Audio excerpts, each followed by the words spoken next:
Good evening, everyone. I would like to call our regular board meeting to order at 35. 7:35. We are located in the Municipal Chambers, 2350 South 25th Avenue. Happy holidays, Mr. Clerk. Can I get a Roll call. Trustee Abraham. Here. Trustee Chamalave. You know what? Hold on, Mayor. We have to call in Chamalave and Miller if we can. Oh, okay.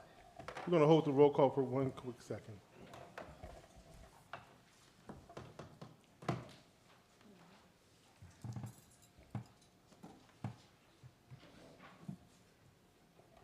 Is that for Chamalave and Miller?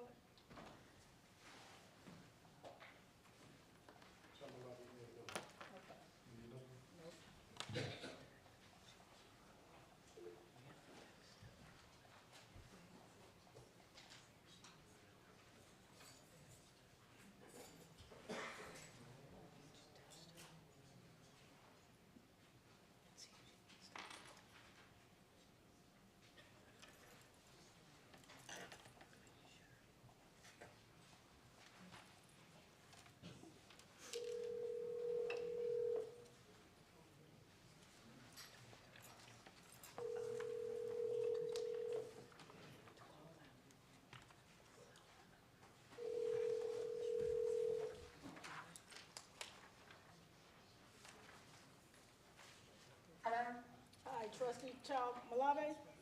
Yes. Okay, we getting ready to start the board meeting. We're doing roll call now, so hold on, I need to call in Trustee Miller. Okay. Hold on.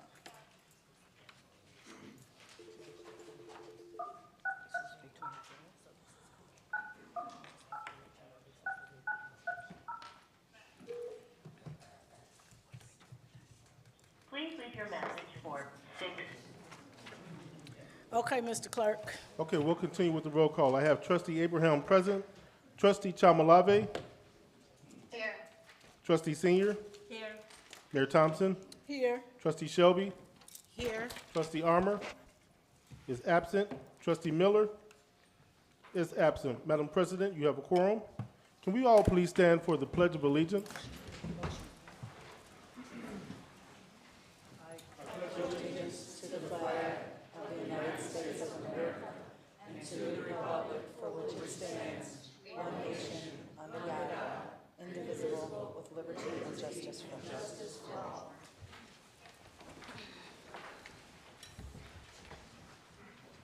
I'll now read the Pledge of Civility. In the interest of civility, I pledge to promote civility by listening, being respectful to others, acknowledging that we are all striving to support and improve our community, and understanding that we each may have different ideas for achieving that objective. Now we'll ask for a moment of silence. Thank you. And at this time, I'd like to have a motion to allow Trustee Chamalave to participate electronically. Motion to allow Trustee Chavalate to Participate electronically. participate electronically. I second. It's been properly motioned by Trustee Senior, seconded by Trustee Shelby to allow Trustee Chamalave to participate electronically due to illness this evening. I'll take a roll call. Trustee Abraham? Yes. Trustee Chamalave? Yes. Trustee Senior? Yes. Trustee Shelby? Yes. Trustees Armour and Miller are absent. This passes, no problem. Thank you. Next, we have public comment, item 2. I received nothing, Madam President. Have you received anything? No. Thank you. Next to item 3, communications. Got a couple. Okay, number 1. This Thursday, December 21st, at 2 o'clock, going to 5 o'clock p.m., right over at the Lindop School, 2400 18th Avenue. We'll have the Black Men United hosting a Christmas extravaganza, free giveaway. Mayor Katrina Thompson, Lindop School, Broadview Park District, and Broadview Library, in partnership with World Vision, Amazon, WGN, and Christmas in the Ward, invite you to join us. If you're not on the nice list, do not come. Please RSVP to 708-681-3600, extension 259, Lily Sierra. That concludes that one. Then we have one other, the 16th District Monthly Facebook Live. Please join Commissioner Aguilar and Cook County's Justice Advisory Council for a Facebook Live Town Hall to discuss over $1 million in starting block grants. This is going to happen on Wednesday, December 20th at 5:30 p.m. For more information, visit Facebook Commissioner Aguilar's Facebook page at www.facebook.com/Commissioner Frank Aguilar. That concludes communications for this evening. Next, we'll have presentations, item 4. Item A, public safety commendations, starting with the Broadview Fire Department. Chief Martin. Mills? Or Chief, I'm sorry, Chief Martin?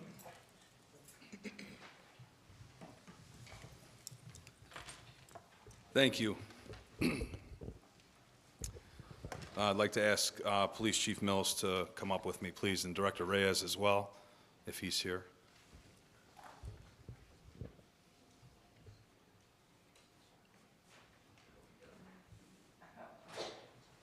Okay.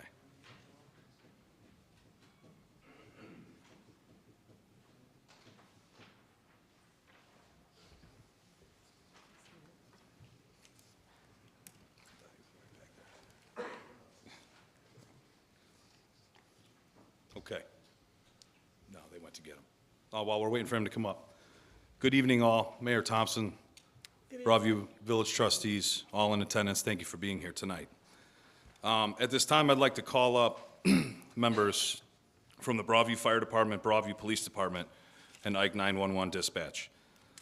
Lieutenant Charlie Scher, Firefighter Paramedic Corey Trinner, Firefighter Paramedic Duncan Lanzarotti, Firefighter Paramedic Gianni Del Torio, Firefighter Paramedic Jake Grieve, and Firefighter Paramedic Ryan Lee could not be with us this evening.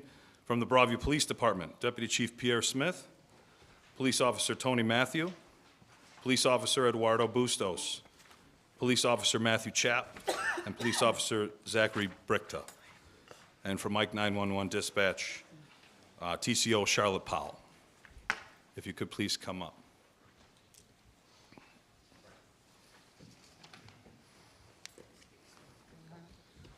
I want to thank you all for being here. I'm honored and humbled to express my deepest appreciation and commendation for the exemplary actions of our dedicated firefighter paramedics during a recent emergency response in our community. On December 3rd, 2023, at 12:05 p.m., our fire and police department team responded to an emergency call at the Broadview Missionary Baptist Church involving a patient in full cardiac arrest. The challenging circumstances demanded swift and decisive action, along with critical crowd control measures in coordination with Broadview Police Department. I'm pleased to report that the performance of our firefighter paramedics exceeded expectations. Through their coordinated efforts and life-saving procedures, they successfully restored the patient's pulse and respirations. This remarkable outcome is a testament to their dedication, the rigorous training they undergo, to ensure that they are prepared for these type of emergency situations. In addition to their technical skills, their ability to maintain composure under pressure and work seamlessly as a team with Ike 911 Dispatch and Broadview police officers was truly commendable. It's with great pride and gratitude that we recognize these individuals for their outstanding service and contributions to the Broadview community with life-saving awards this evening. Their commitment to excellence sets a shining example for their peers and inspires confidence in the capabilities of our fire and police department and also our 911 dispatch. I would also like to add recognition for our Ike 911 dispatch personnel and the Broadview police officers that assisted on this call. On behalf of the fire department, we thank you. Without the teamwork of all public safety agencies involved, we would not be able to achieve these outcomes. At this time, I'd like to read a letter from Loyola University Medical Center, who oversees our paramedic licensure. They were kind enough to also add to this, which is extremely wonderful. And after that, I would like to call up the Broadview Missionary Baptist Church leadership to also have a few words. From Loyola, the Loyola EMS office would like to formally recognize the excellent pre-hospital care provided by Broadview FD firefighter paramedics Duncan Lanzarotti, Gianni Del Torio, Corey Trinner, Jake Grieve, Ryan Lee, and Lieutenant Charlie Scher. The call involved a woman who suddenly collapsed while praying in church. Upon their arrival, the crew found the patient pulseless and apneic, not breathing, and initiated CPR immediately. The crew then proceeded to continue resuscitative efforts flawlessly while being observed by the entire audience in the crowded church. Following several minutes of resuscitative efforts, the patient regained a pulse, at which time the crew rapidly transported the patient to the hospital while supporting her breathing. She awoke the next day with no deficits, and she was ultimately discharged home following the implantation of a device to prevent another episode of cardiac arrest. Mr. Lanzarotti, Mr. Del Torrio, Mr. Trinner, Mr. Grieve, Mr. Lee, and Mr. Scher demonstrated proficiency and clinical excellence in their care of this patient, and it is undoubtedly because of their efforts that the patient is alive and well today. The Loyola EMS office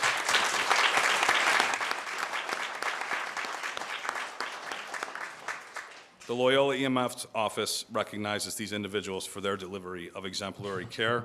Respectfully, Dr. Mark Cichon and Robert Francier, head of the EMS system, as our coordinator for emergency medical services.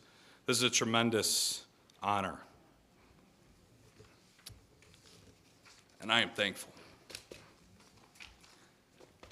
I'd like to call up Nancy Rice from the Broadview Missionary Baptist Church to say a few words.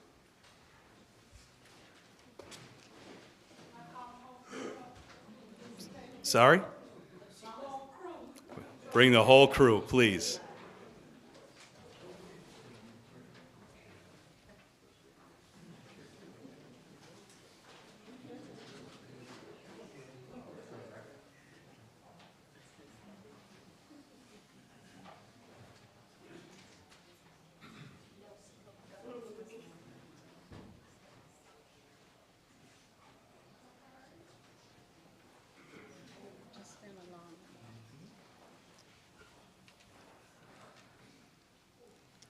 Good evening, everyone. My name is Nancy Rice. I attend Broadview Missionary Baptist Church. The young ladies that you see with me in the red and black, they are they're on the health ministry team, and we consist of RNs, LPNs. We actually have a EMT person not here today, and also a pharmacist on our team. In recognition, I'm gonna have my pastor, who is Jasper Taylor, to speak, but we have a fruit basket full of all type of goodies and fruit we would like to give to the firemen and the police officers for a great job that they did. And he's gonna read off the plaque.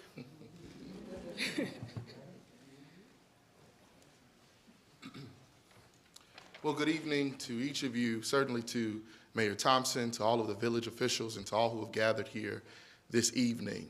It really is a joy for us to be here to participate in the recognition of these fine servants in our community. And I just feel like it's appropriate. We've done it once before, but I just think we should put our hands together for them one more time to say thank you for what they've done.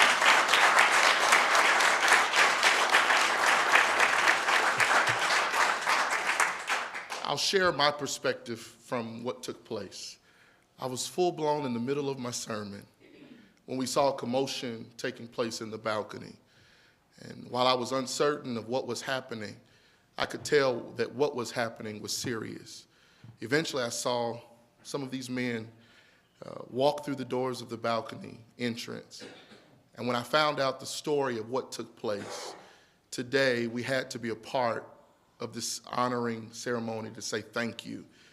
There's a person who is not here who probably has a most unique perspective, and that was a visitor of our church that day who was a medical doctor. He had served in the community, but also served in Kankakee. And he said to me, Pastor, if those individuals who came and responded, the fire department and those part of the ambulance team, if they did not come and respond in the way and as quick as they did, the outcome would not have been the same. They literally saved this individual's life because of their quick response and their effectiveness in treating her on that day. I also want to share, I spoke with the young lady today on the phone, and I asked her, I said, how you doing? She says, I'm fine. Today, we celebrate the fact that she's fine because of those who stand before you who did their job. I close by saying this. Winston Churchill said, we make a living by what we get, but we make a life and leave a legacy by what we give. You need to know, brothers today and sisters today, because of what you've done, you've given a person their life back. And so we celebrate you, we say thank you, and in recognition of your service to the Broadview Fire Department, thank you for going above and beyond the call of duty. Sunday, December 3rd, 2023, Broadview Missionary Baptist Church Health Ministry Team. We say thank you. God bless you.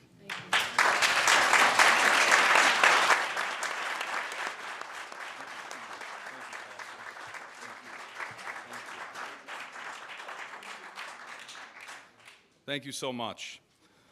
In closing, we do have some life-saving awards for everyone up here. Some of the awards were on delay, so I apologize. We only received half of them. The other half are still en route, so we didn't get them in time. But I'd like to hand those out as well, and want to just say thank you to all of you. So it's very meaningful to have you all work under my leadership, Chief Mills' leadership, Director Reyes' leadership. I want you all to know that. So please give them a round of applause. Thank you.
Firefighter Lanzarote was the paramedic in charge.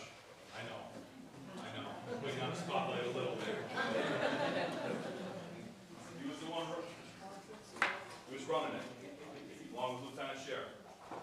So, thank you all.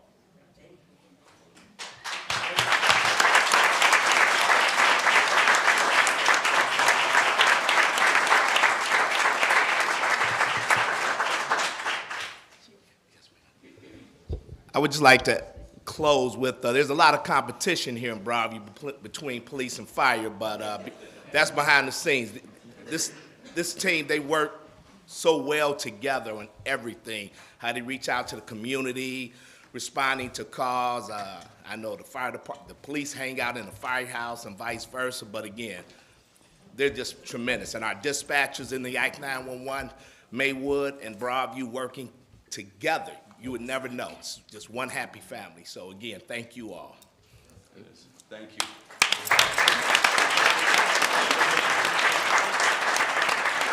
This time, the family members want to take some pictures, and that you're more than welcome to do so while they're all standing up here if you haven't gotten them already. So, thank you all.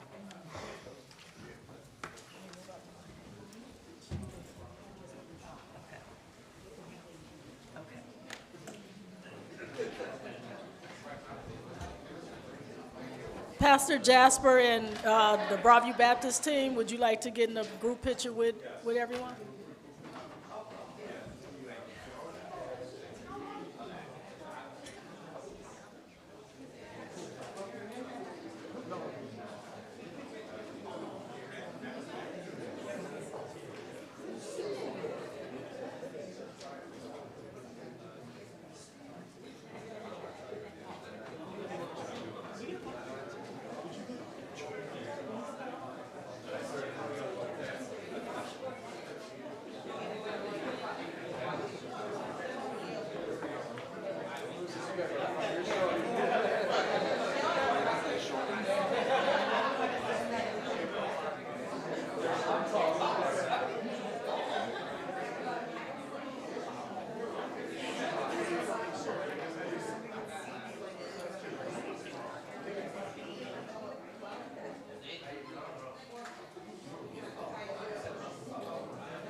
Okay, thank you, everyone. Next item B, presentation for the Broadview Youth Scholars.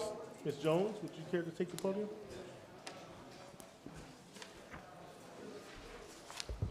Good evening, Mayor, Board of Trustees, and of course, all those that are in attendance.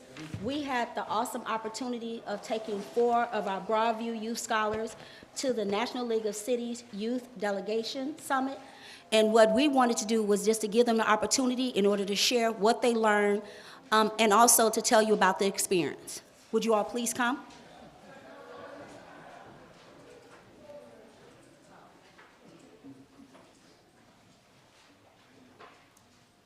Our 4 awesome young people are not only Broadview Scholars, but they also got an opportunity in order to work in our summer youth program, of which our mayor, thank you, and also our trustees have given us the task to employ 20 young people. And here are 4 of our young people that work with us in different departments and also had the opportunity to go with us to the National League of Cities. With that being said, we'll start with Jarrell David. Good evening, Board. Good evening to the community members. Good evening, Mayor Thompson. Good evening. This was one of the best things I've ever been to in my life, and it's only been 16 years, so I'm being dramatic. But it has been one of the best experiences that I've ever experienced with these wonderful, wonderful people. We grew friendships, we made connections, and some of the things that we learned there, I'm implementing at the district level with the Proviso Township on our roundtable. So we are getting the work done, and I'm just grateful for having a mayor who believes in making sure that we get the work done and not just talk the talk, but we do the work and walk the walk. And I'm grateful to serve with these amazing people behind me. So see them in March, maybe. Good evening, Board. Good evening, everybody else. I would say that the trip was very informative. We went to like 3 museums. That was very informative, which allowed us to like learn about like black people in general. So we went to the Apex Museum, the Civil Rights Museum, and the Dr. MLK Museum. We also went to the Coke Factory, which was my favorite because I tasted like different type of Cokes. One that was actually like barbecue sauce. It was also informative on another aspect of where we can help our actual village. We learned as youth delegates we are able to actually have an impact on our community while we're still at this age, not until like we're older. We are able to learn like ways we can start different initiatives, ways we can bring awareness to our community through like social media and different ways that we can like have an impact, you know. That's it. Thank you. Thank you. Good evening, Board, and good evening, everyone. So I wanted to say that the trip was very inspiring to me because I got to network with different people from different type of areas that I never did before. And I'm not really like an open person, so when I got to network and open up with different people, opening up with the people behind me, Maywood and Bellwood, it was very informative.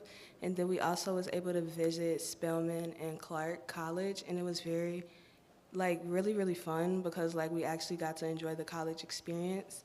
And then also when we went to the Apex Museum, because we actually got to learn deeper into the Black culture and how slaves really were. Since in school we're just taught that they're just on plantations, but we never really are like informed that they were on boats and thrown off into the ocean. So that was really informative to me. And then like just the conference in general was really inspiring because it was just an eye-opener for me in that we can implement different things from that over to the Broadview department. Thank you.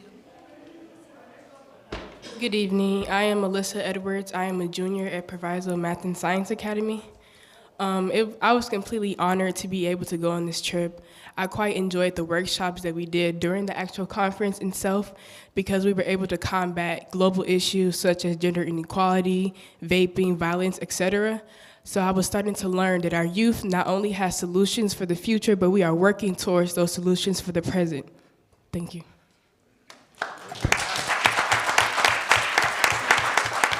So before you move on, Ms. Jones, I would say this. These are juniors in high school, PMSA, and one attends Montini Catholic High School, private school, and the opportunity that we bestow our young people that live within our community is something that I know we're probably one of the only communities that invest.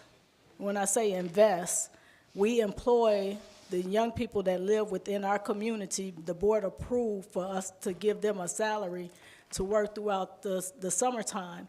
But it's not just working a job. It's teaching them life skills. It's showing them how to advocate. It's showing them how to look at legislation and create policy that they can advocate for the community that they live in.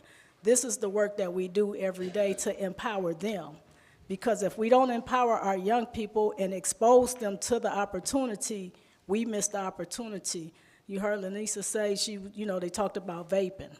That's a big thing with young people that's in high school. And now they're able to have and articulate conversations as it relates to vaping and how they put that back into the high school to bring awareness. Jarrell is a student board member at the state level. So these are things they're not telling you, but he's a board member at the ISB state level for youth. He sits on the board at a state level. He advocates for young people to make sure that they are treated fair and equitably and that they are bringing awareness in the Black culture within the district, in District 209. Cameron, he didn't tell you all this, but I have to tell their story because I know him. Cameron, he planned on being a cardiologist. So we don't call him Cameron, we call him Dr. Neely, because we have to speak that into him to keep him encouraged to stay the course. Because long as he know he has a tribe behind him, he's gonna be great. And you got Brooklyn, she didn't say it, but she wanna go into being a mortician. And so these are non-traditional jobs that young people don't typically do. They wanna do, whatever they're gonna do.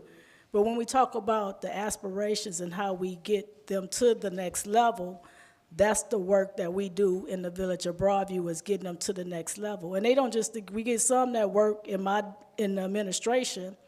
Jarrell interned with me in my office, so he helps Lily out a lot in the summertime. But they work in the building department. They work with Chief Mills. They work with Chief Martin. They work with Director Ames. They work in the finance department. A lot of our businesses take them in and let them work with them. The supervisor that supervises our youth program is a junior at Spelman College. And I'm going to be losing her this year because she's going to school to be an attorney. So we're losing her. But this is what we bring to our village. We hire our own kids that live here to work in our village to get a skill set. And so this year, in 24, we're going to be taking a trip to Ghana. And it's open to the Proviso Township. And with the money that we raise from that, we want to be able to take more young people to the trip. This conference that we went to is our municipal annual conference, the League of Cities. This one was held in Atlanta. We plan on taking them to Washington, D.C. in March. We plan on taking them to Tampa, Florida next year when we have our big conference, and we're looking to take at least 2 of them to Ghana with us, with a parent. And so we ask for the support of the community so that we can do all of these initiatives to be able to pour into our young people. This is who they are. They will come back and maybe one day sit at the table. Jarrell already said he want me to stay in office long enough so he can graduate from college to be the mayor. And I don't know if that's possible. But I thank them for their leadership because they're leaders in their right. And it's important that we make sure that we cultivate them. And my only ask to them is that they bring someone else up and show them the way so that it's a change that always circumvents the system. We create an ecosystem of young people just pouring in, and the next thing we know, we got a slew of voters that's making a difference in our country. It's going to take them to make the difference. And that's what we're creating, the next leaders of America. So thank you all.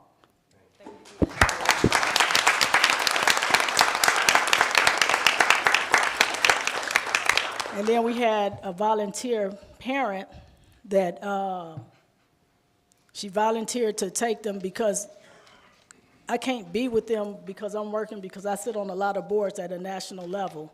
And so she volunteered to show them a way. I think I spent a couple of, maybe I didn't do breakfast with them, but I did lunch and I sat in one of their youth sessions. So I tried to spend as much time as I could with them. But I want to say, Ms. Linda Richardson, can you please come up? Because it takes parents that want to volunteer to help us out. She's retired, so she was able to help us out. She's Jarrell's grandmother. And she was able to help us. Her and Miss Gay Chase in the Village of Bellwood helped us with these young people. We took 14 young people. We took, I think it was 8 from Maywood, 4 from Broadview, and 2 from Bellwood. And so her, and then Maywood had some volunteers, and Miss Chase from, Judge Chase from Bellwood did Broadview and Bellwood. But I just want to personally just tell you thank you for assisting us and being there and keeping them on task, making sure they got to all, they were on time at every session that they went to. Literally other mayors were saying, your kids, they are on time. They engage, they participate. They was the group in the whole conference, and it's probably like 400 young people across the nation that's part of this. And so they decided to create their own youth leadership within the NLC. They just need some, I think some support from Ms. Jones and a letter from my office so that they can create their own youth leadership at a national level.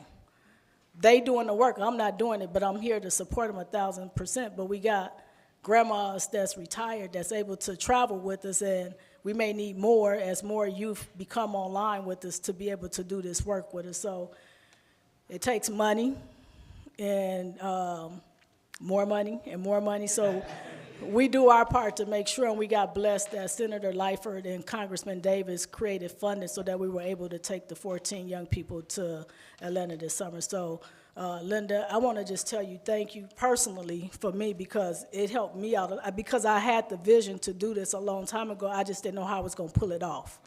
And you helped me pull it off by traveling with us. We was on the same flight.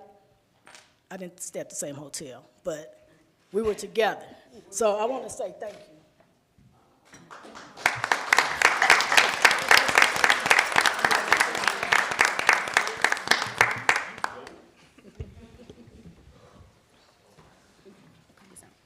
Ms. Linda, we truly love you, and we thank you that, you know, when you stepped up and you gave us that out that we were looking for, of how do we get our young people in order to be successful, to mimic what we're doing in order to make a difference in our community. So we want to present you with this. We say we present Ms. Linda Richardson for your dedication, your love, your patience towards our youth, our Broadview scholars. And this is from Mayor Katrina R. Thompson and the Board of Trustees, December 2023. Thank you.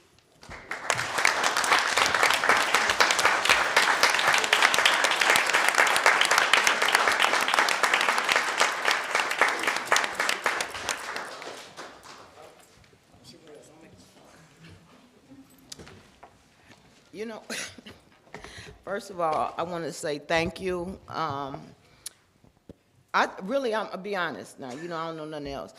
I thought this was gonna be a piece of cake.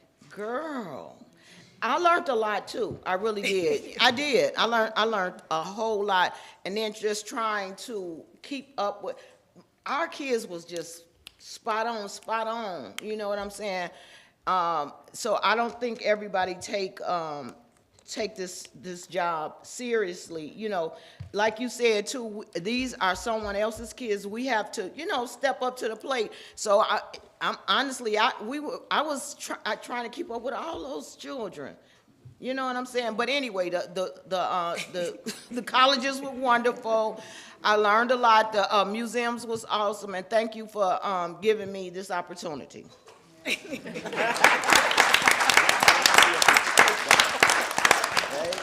I was tired.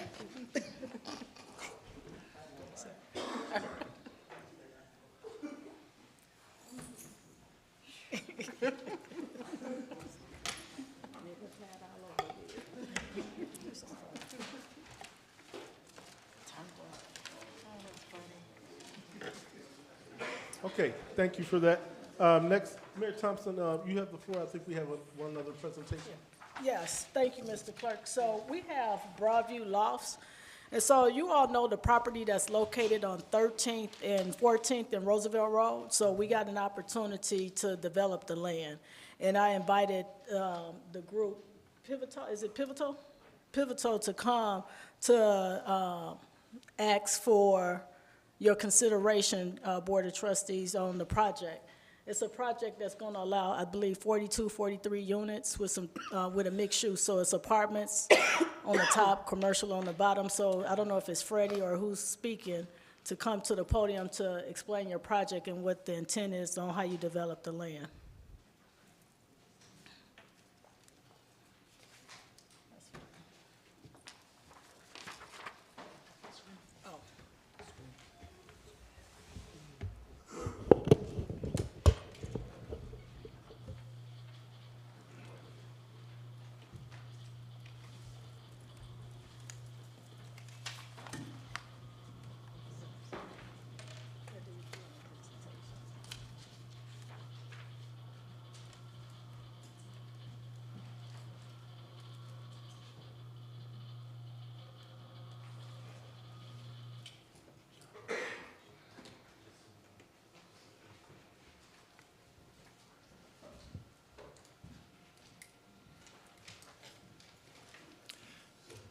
Hello, Mayor, Board. Thank you for letting us come tonight to share this project with you. We're excited about the opportunity to fill in what is one of the few vacant lots still left in Broadview. It's a sign of how much development is going on in this community, that there are so few places to build a building of this size. But we're excited about bringing it in. I want to start by introducing Pivotal. We're here as a partnership with Black Men United Housing Partners. Pivotal Housing Partners is based in Cincinnati. We have an office here in the city of Chicago. We have over 700 units in the state of Illinois and are adding to those every day. Our next project, we're breaking ground in February in the Austin neighborhood, just a little east of here. I'm a born and bred Chicagoan, grew up on the south side, still live in the city today. So it's really meaningful for me to be able to bring projects like this to neighborhoods that I know and care about. But Pivotal has a national reach. We have projects in 17 states, over 100 properties, over 10,000 units. We're long-term managers and owners of property. When we build a building, we keep it. We've only sold 3 of the 117 or so that we've developed, and we're adding every day. So, we've still got the very first property that they built 28 years ago. So about 23 years before I joined the team. But that's the way we think about it. So when we come into a community, we really want to be part of that community.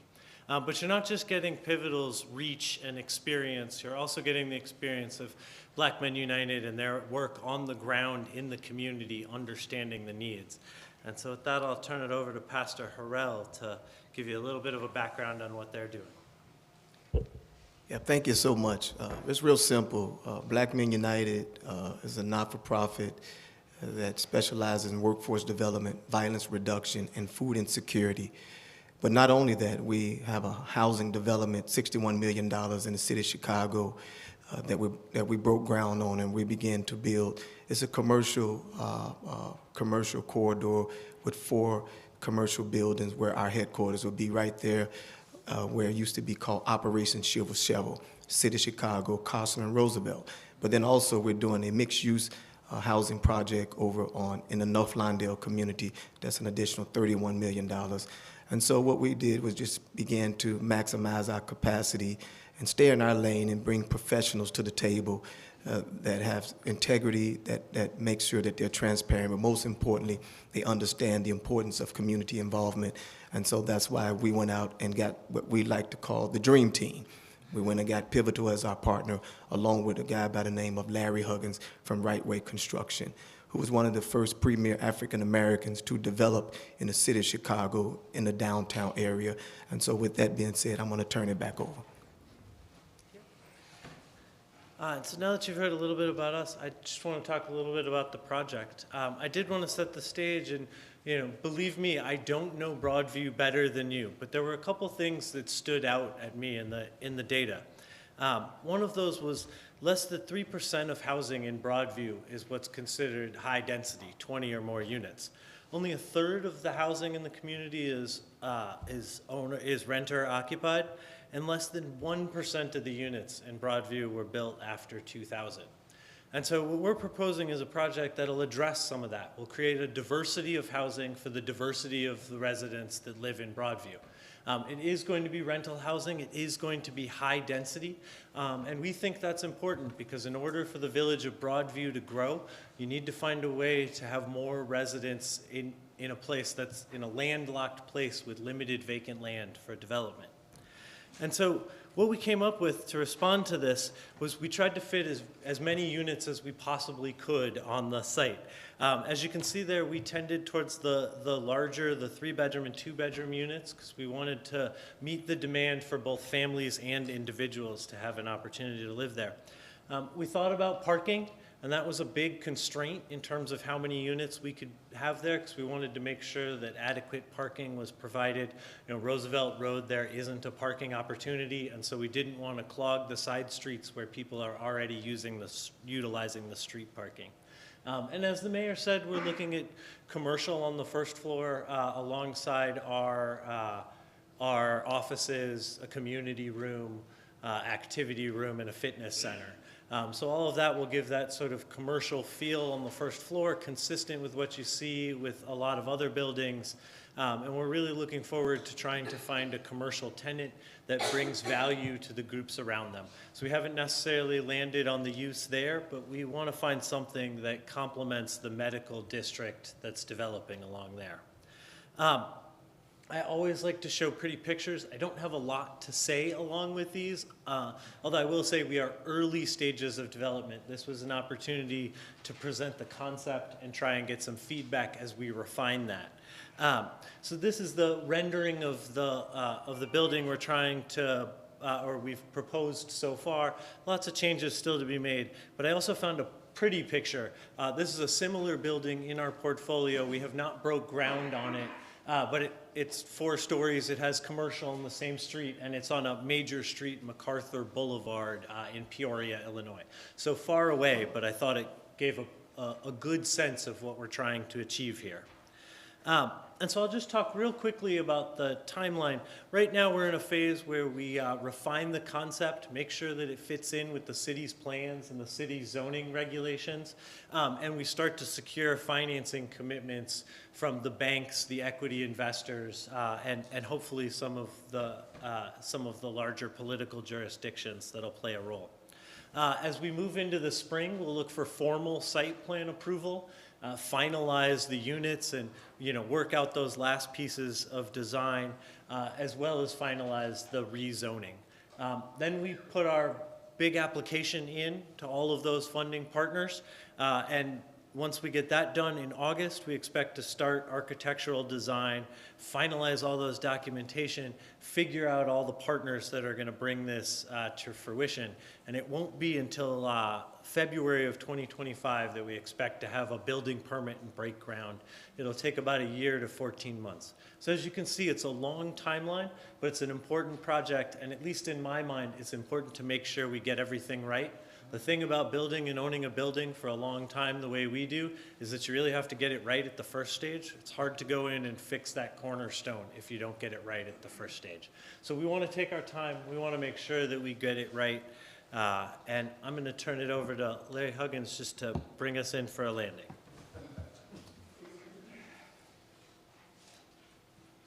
Thank you. Let me give you a brief synopsis of why working with Black Men United is so important. 30 years ago, Mayor Daley introduced me to Dennis Archer, the mayor of Detroit. He said, "This is Larry Huggins, the general contractor. I would love for him to start doing development."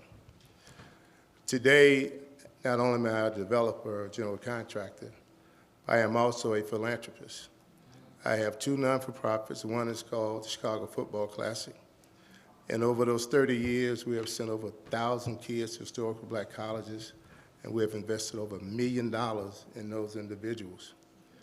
With my Christmas and Awards program, we now have invested in over 19,000 families at Christmas. As a matter of fact, a few years ago, we was here in Proviso. So by investing in someone that you know, that's from Proviso, the fact that, I mean, he was almost my age when I first started. Now, just think about where this young man can be 30 years from now, that not only can he help develop Proviso, but doing things in the city of Chicago. So to a certain extent, this is kind of history making. The fact that he can be a part of a major development in Broadview. The fact that you guys helped start this man's career. That's why right here today, can't nobody say anything bad about Mayor Daley. Because at the end of the day, he helped shape and make me the person that I am. Mayor Thompson, at the end of the day, you guys and this village is looking at history. Because the only thing you have to do is just simply invest in your own. And when he's the developer general contractor, he chooses who the GC is going to be. He's at the table. They choose who those subcontractors are going to be. And at the end of the day, he's got to help Broadview develop the construction, the contract community here in Broadview.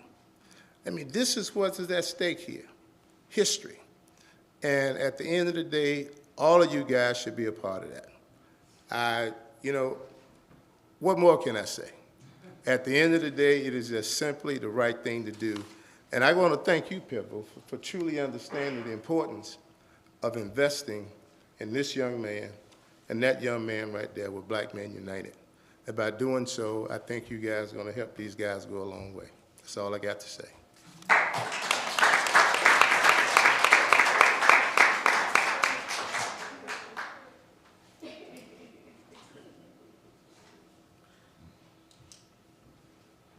And I don't think we're seeking a formal vote at this time, but if there's any questions from the board or any discussion at that level, we're happy to address it.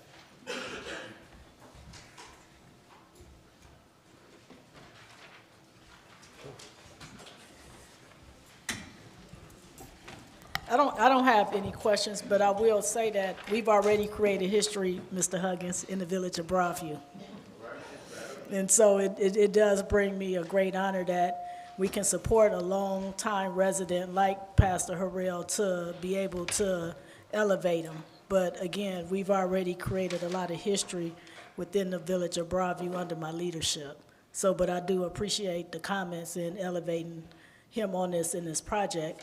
I believe in the project only because when we first had conversation with Commissioner Upshaw about it, you know, we talked about a lot of different things.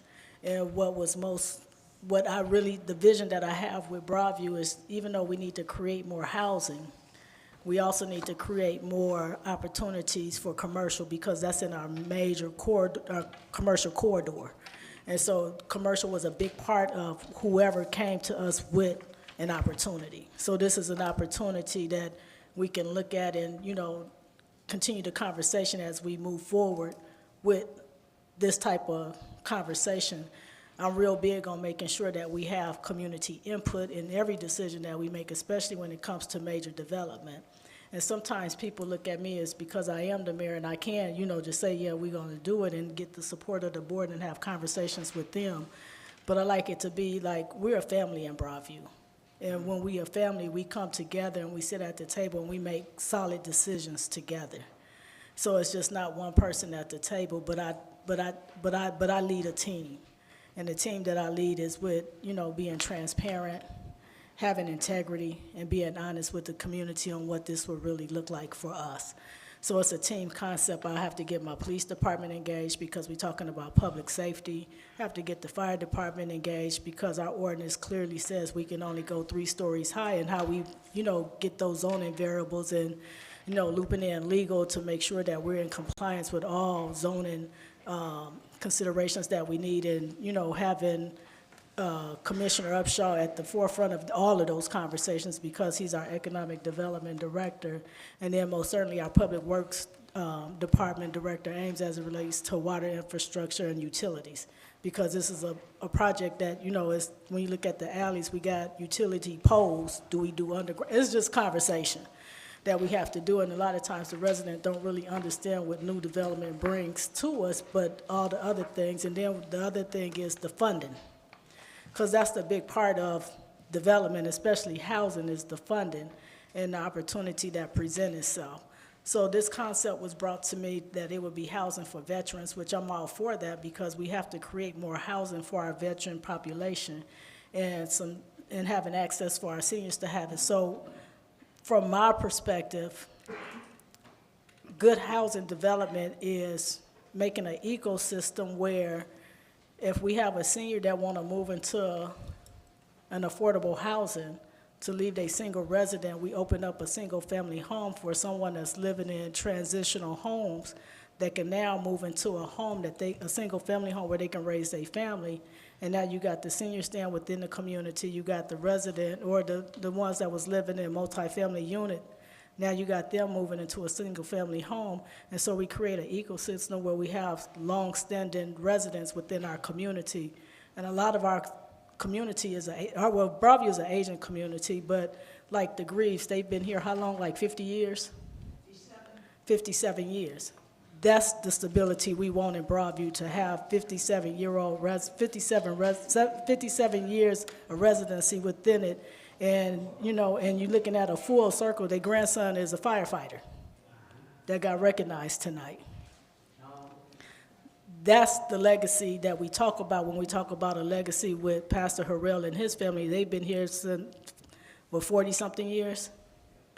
And you got someone that's the president of Black Men United, and the work that Black Men United is, I'll go toe-to-toe with anybody about Black Men United because I know where it started, I know how it started, and I know that the work that they do every single day, literally every day, they boots on the ground. I also can talk to the point of the leadership of Mr. Huggins as it relates to the Chicago Football Classic and how they award scholarships. And these are not scholarships of one time.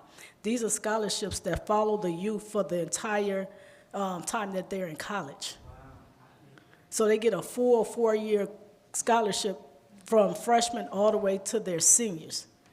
Those are the people that we want to be partners with because they're looking at the best interests of not themselves but other people.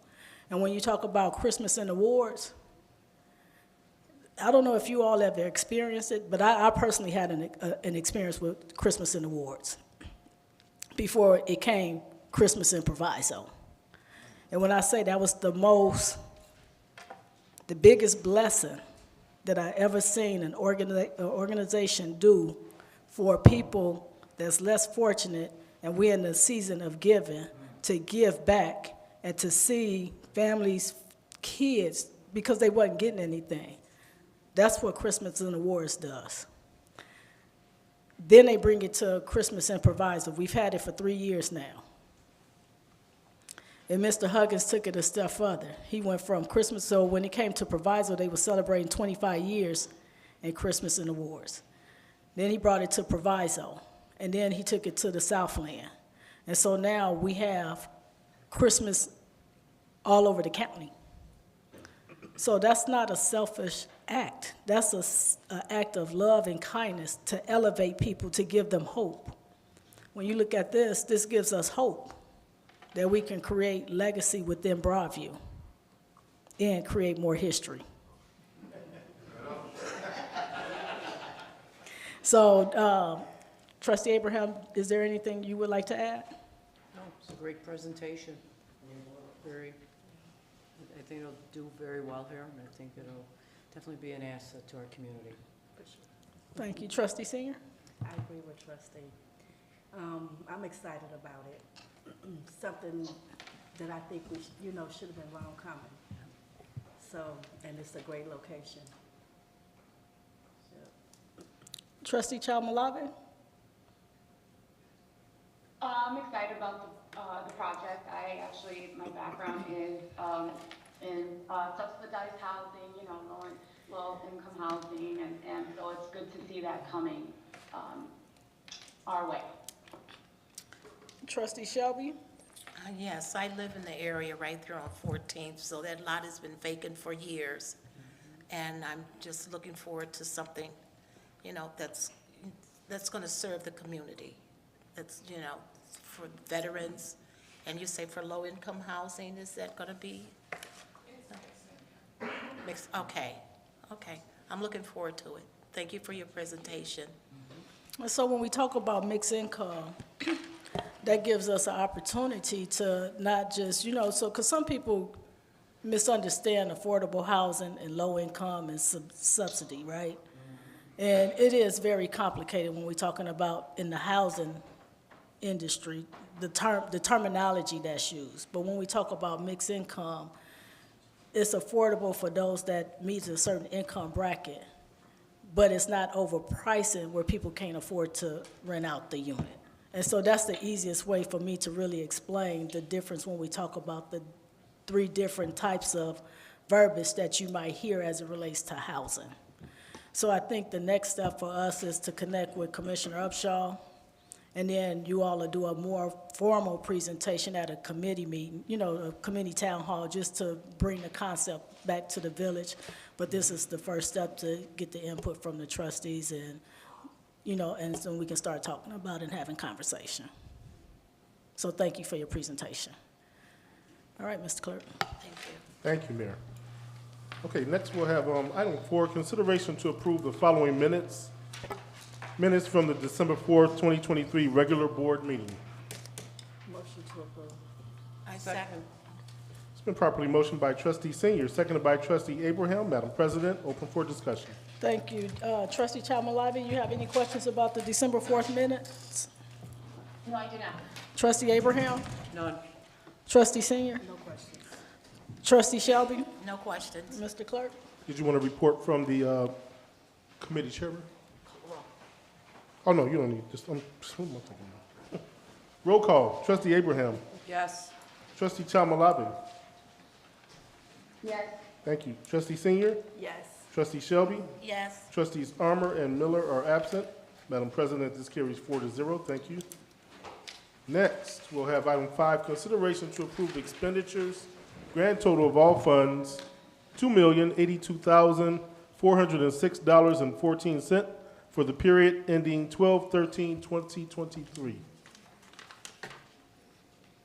Motion to approve. Second. It's been properly motioned by Trustee Senior, seconded by Trustee Abraham. Madam President.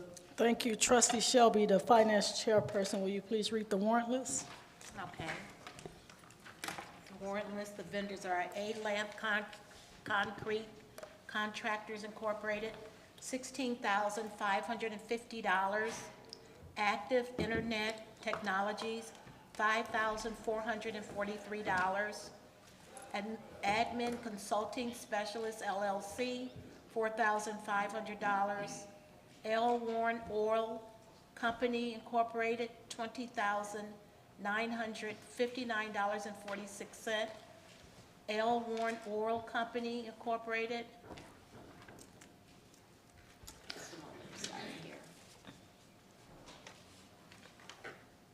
I read that one already? You're on AT&T. AT&T, I'm sorry, $4,203.63. B&F Construction Code Services, $38,971.53. Baker Tilly US LLP, $11,000. Broadview Westchester Joint Water Agency, $316,609.02. Builders Paving LLC, $904,801.61. Sorry. Comcast Business, $4,304.69. Edwin Hancock Engineering, $39,123. Geno's Heating and Plumbing Incorporated, $28,211.50. Groot Incorporated, $10,865.15. Home Depot Credit Services, $6,388.80. Home Depot USA Incorporated, $44,571. Mulder's Collision Center, $2,500. Terminal Supply Company, $2,641.33. Tier Point LLC, $3,971.48. Treasurer, State of Illinois, $531,593.04. Triggy Construction Incorporated, $50,214.90. Woodlake Occupation Health, $3,156.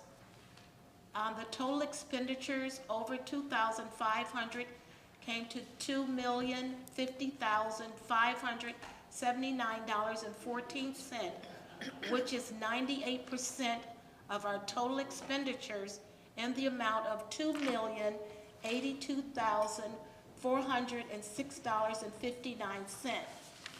Okay, the following accounts were affected by these expenditures. We have the general fund account in the amount of $139,024.10. The garbage fund in the amount of $10,865.15. The motor fuel tax fund in the amount of $531,681.70. We have the Roosevelt Road TIF Fund in the amount of $48,130. The Capital Projects Fund account in the amount of $999,587.51. The Water and Sewage Fund in the amount of $353,118.13, again for a grand total of $2,082,406.59. And Madam Mayor, that concludes my report.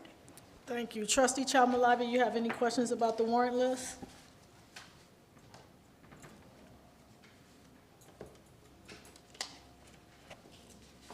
Trustee Chalmalabi, you have any questions about the warrant list?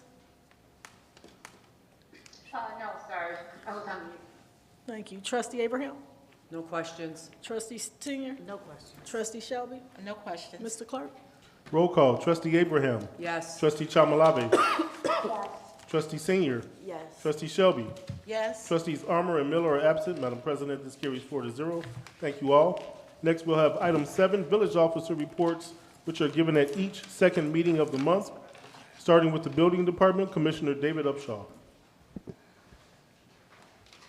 Good evening, Mayor, Board, residents, and everyone in attendance. The Village of Broadview Building Department report for November 23 is on file in the Mayor's office and the Clerk's office. But I'd like to take a moment to talk about some of the current projects in Broadview. The following projects are underway. Housing Forward, located at 1014 through 1020 Roosevelt Road. The Iron Workers, Local 63, located at 2525 Lexington. Vanny, located at 2759 South 25th Avenue. Vibrodynamics, 2443 Braga Drive. We have two other projects that are currently in the permitting phase. Chick-fil-A, which will be located at 3300 in the Village Square Mall, as well as, yes.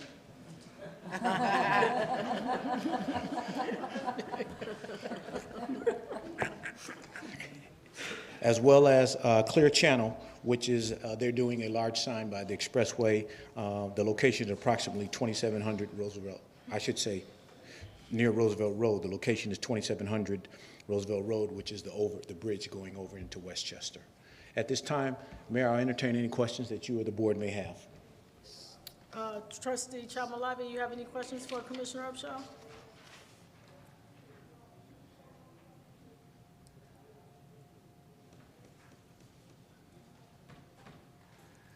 Trustee Chalmalabi, you have any questions for Commissioner Upshaw?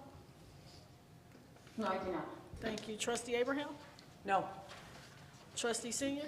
No questions. Trustee Shelby? No questions. I don't have a question, but I have a comment. Commissioner Upshaw, the presentation that we saw from Pivotal, can you walk us through what the next steps would be? Yes, Mayor. So I would say we in the Village of Broadview, specifically the building department, we get a lot of interest in projects and companies and corporations coming to the Village of Broadview. And so the initial conversation starts with myself, and then I pretty much have a conversation with the mayor's office to make sure it's consistent with our strategic plan for the Roosevelt Road corridor, because we're talking about this specific project between 13th and 14th Avenue. And to be more specific, the next step with this project is that we would schedule a safety committee meeting where we would address all of the issues from zoning, legal, and so it is a long process. As you saw, they don't even anticipate breaking ground until 2025, I think the spring of 2025. So I think that's a good initial timeline, and they may make that, they may not, but we need to start off with the safety committee meeting, and then after that, I will meet with each of the department heads. We will take a look. They will submit their plans. We will review their plans in detail. As the mayor said, we'll take a look at the zoning. We'll take a look at the infrastructure, and then we'll go from there. But that is the next step in the process, Mayor. Thank you, Commissioner. Thank you. Thank you, Mr. Commissioner. Next, we'll have the Finance Department, Finance Director Tom Hood.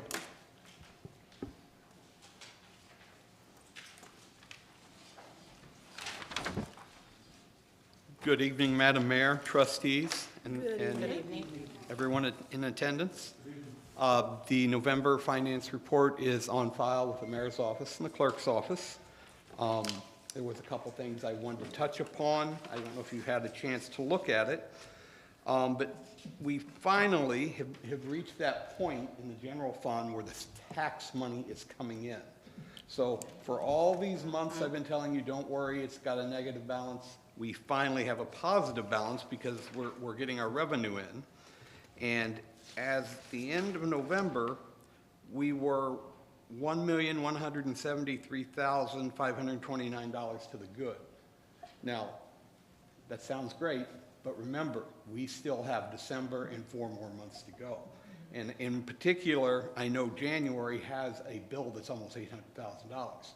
So just like I was telling you, don't worry when we had a negative, I'm just saying, don't get too excited when we got a positive, because we won't get to the end until April 30th. Okay, that was the one thing I wanted to point out. And the second thing that I wanted to bring up, and I don't know if I brought it with me. Hold on one second. I had left a handout on all of your seats.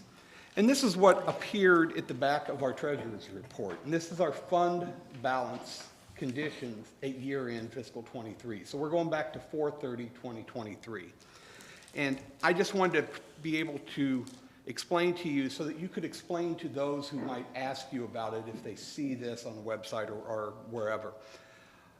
There are quite a few negative fund balances at our year end, but that's primarily because we didn't do our bond issuance last year. The bond issuance occurred this year. So what's missing here is the $1 million that comes from the bond issuance.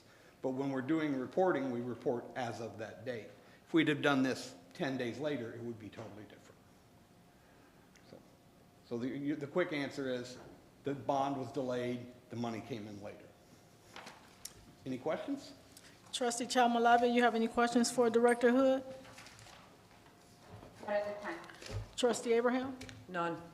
Trustee Senior? No questions. Trustee Shelby? No questions. Thank you, Director Hood. Thank you. Thank you. Next, we'll have the Fire Department Acting Chief Matt Martin. Good evening, Mayor, Board of Trustees, everyone in attendance. Good evening. Good evening. Happy holidays. The Fire Department report is on file with the Mayor and Clerk's office. Just a couple highlights from the month of November.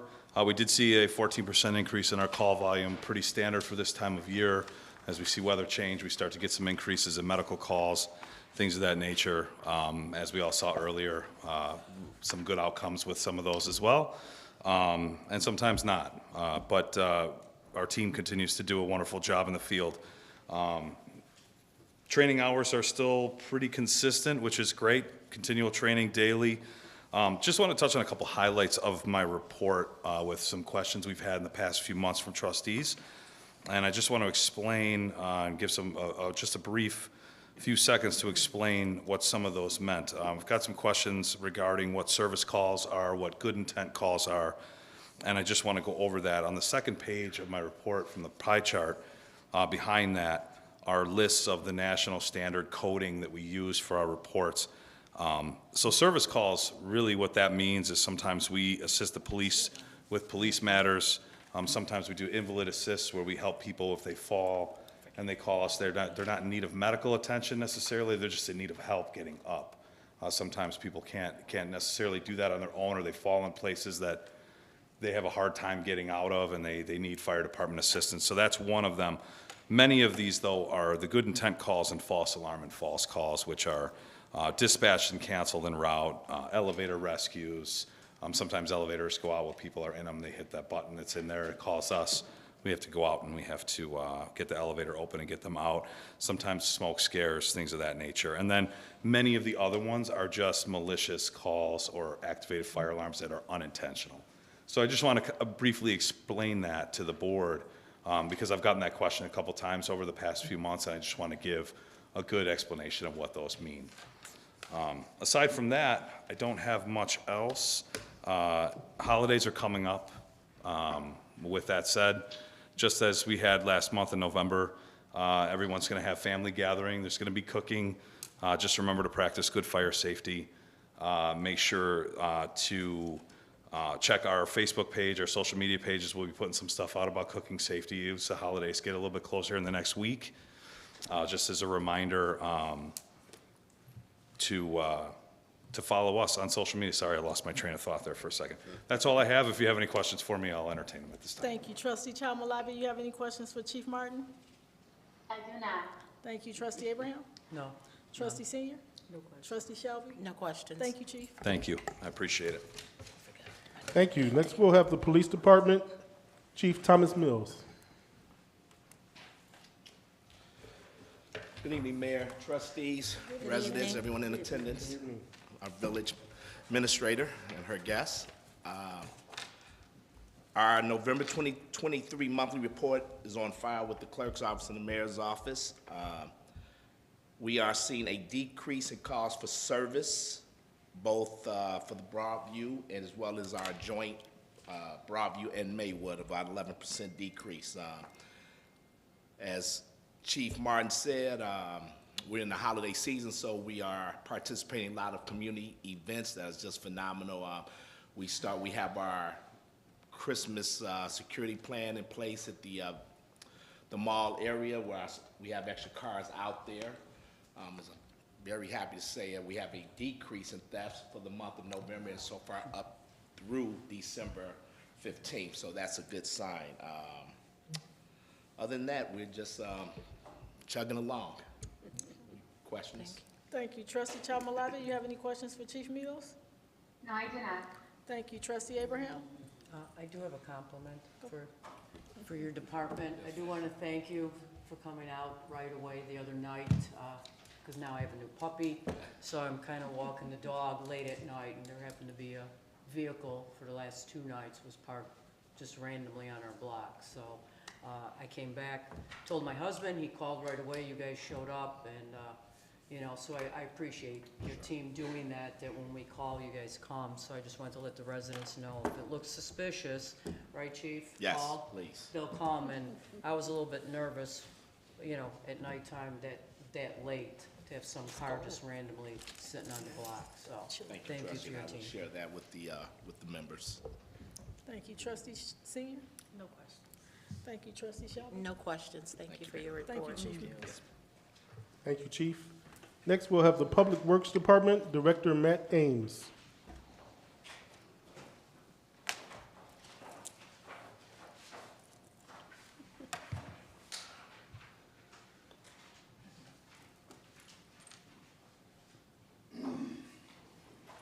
Good evening. Good evening. Good evening.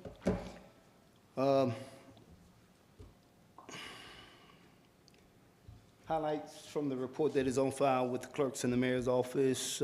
Grant application has been made for MWRD Green infrastructure for 17th Avenue in Lexington. That's an area that the village intends to use for an additional parking lot. The Addison Creek Bank stabilization commenced last week, so the activities that you see in and off of Cermak Road, right off of 19th Avenue, is attributed mainly to the equipment that's been moved in and out for that service. And many of you know we've put a letter in the water bills announcing the lead service line inventory. And I know that the Public Works Office was inundated with phone calls this morning for houses that wanted to schedule inspection that could not determine the type of metals that's being fed into the home. So I did have a conversation with Trustee Shelby earlier tonight, and you know, the letter that we did put out, you know, there's 3 different types of metals that was identified: lead, galvanized, and copper. So if in fact you read the letter, and I think Trustee and I was talking about the fact that she had a magnet that she used to verify that she had galvanized. So we don't want to come out to your home for an inspection. We prefer you all take the time to, if nothing else, try and identify that if you possibly can. So again, if you read the letter, it's kind of self-explanatory, but if in fact it is difficult for you, please call, and we are scheduling Tuesday, Wednesday, and Thursdays between 10 a.m. and 2 p.m. So we'll be doing that at least for the next 30 days, and I believe the letter stated that you had 30 days to be in compliance with, if nothing else, responding back to the Public Works Department. Otherwise, you're quite possibly could have your water interrupted. So shut off until we get that information. It is critical. We are running at a deadline for this inventory and the lead service line replacement program to be concretely in place. So Finance Director Tom Hood and myself, along with some other good people, are doing our best to make that happen. So that concludes my report. Mayor, any questions or comments I will entertain? Thank you. Trustee Chamalavi, you have any questions for Director Ames? No, no questions. Thank you. Trustee Abraham? No, he answered my question about how many people were calling when after they received that letter for us to come out there, so he answered it. Thank you. Thank you. Trustee Senior? When you say the deadline is? 30 days from the date of receipt, so you all received it on the 15th, so it would be January the 30th. Okay, and I'm sure we would probably get some kind of notification or as a reminder to prompt folks to get that information in so that we are not interrupting any water service in the wintertime. Okay. Trustee Shelby? Yes, I have a question. Okay, you know, because I took the magnet and I was going down and I was doing the pipes, but I didn't know that it was for the meter, the pipe that's going out. So I don't know if you want to explain that a little bit, because maybe I didn't read, understand what I was reading, but I'm doing something other than, I guess, what the letter was saying, so. Well, If no, you can actually- explain that, because I did get some phone calls saying, well, which pipe, and I'm like, the pipe that's running down. And I'm down there with the magnet, and that's the wrong pipe, so. Well, if nothing else, you should have identified all of the pipes in your home. But specifically, we want you to locate your meter, okay? And your water meter has two hookups. One is the service side that we provide the water to you, and the other portion extends into your home, okay? So anything that extends into your home is not what we're looking for. The portion which may be 12 inches or less is the portion that either comes out of the foundation floor off of the wall, but it's real specific in that it's just an abbreviated piece of pipe.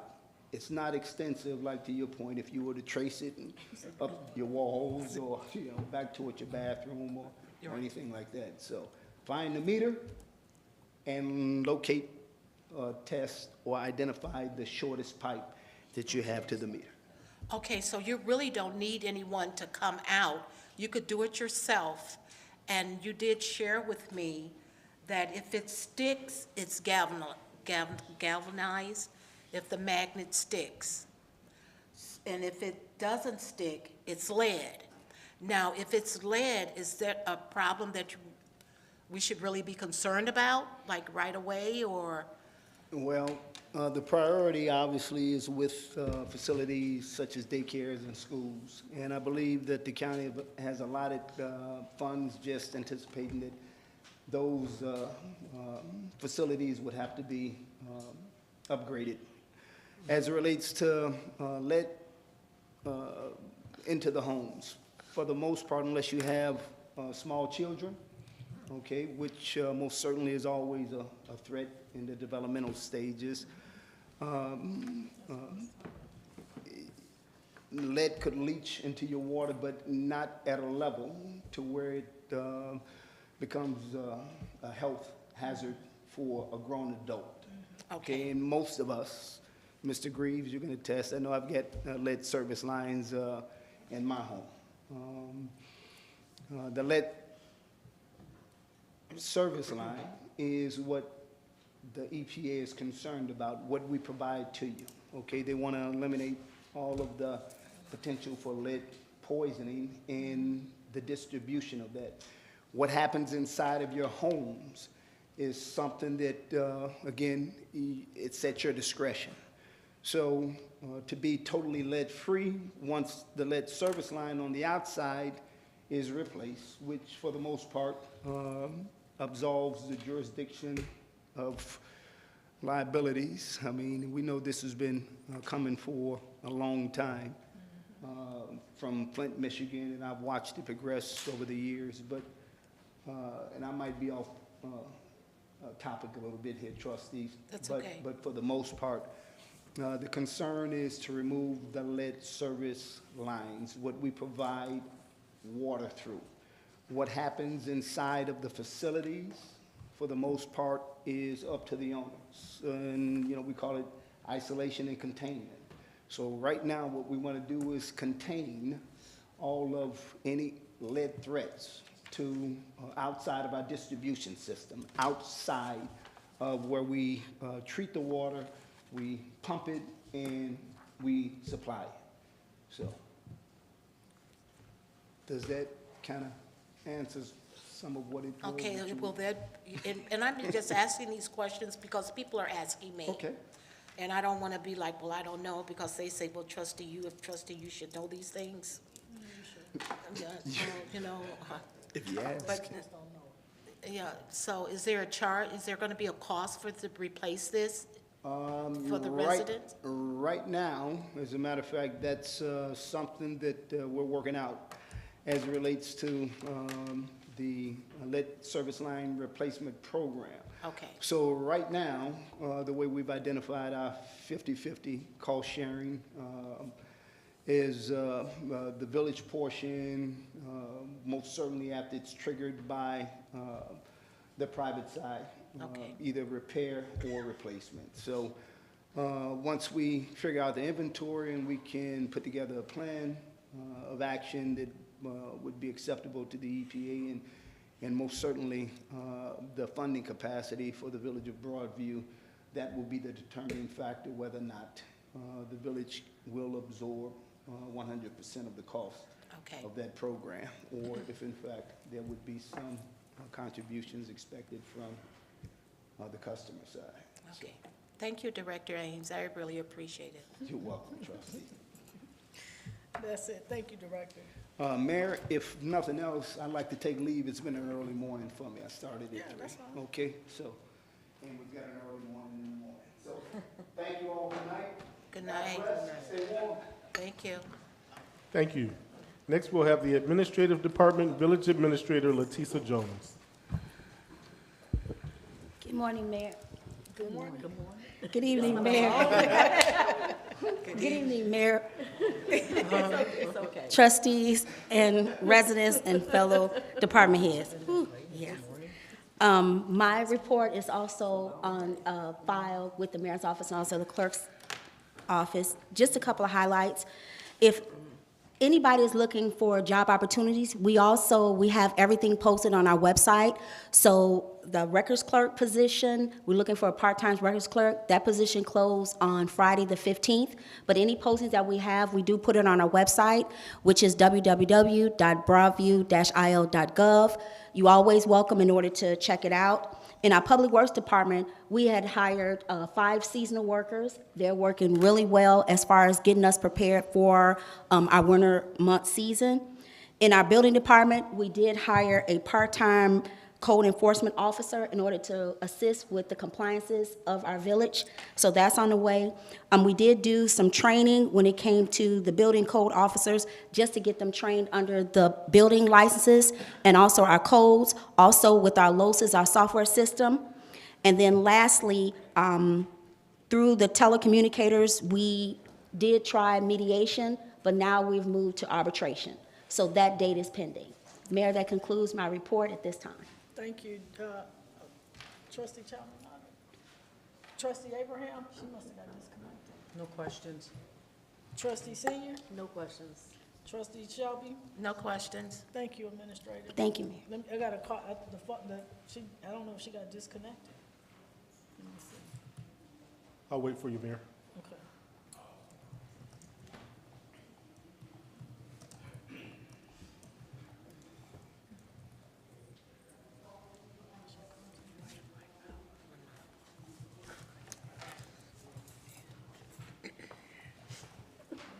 We'll have a brief pause while we try to get one of the trustees back on the line. Yeah, I looked up and she not there, so let me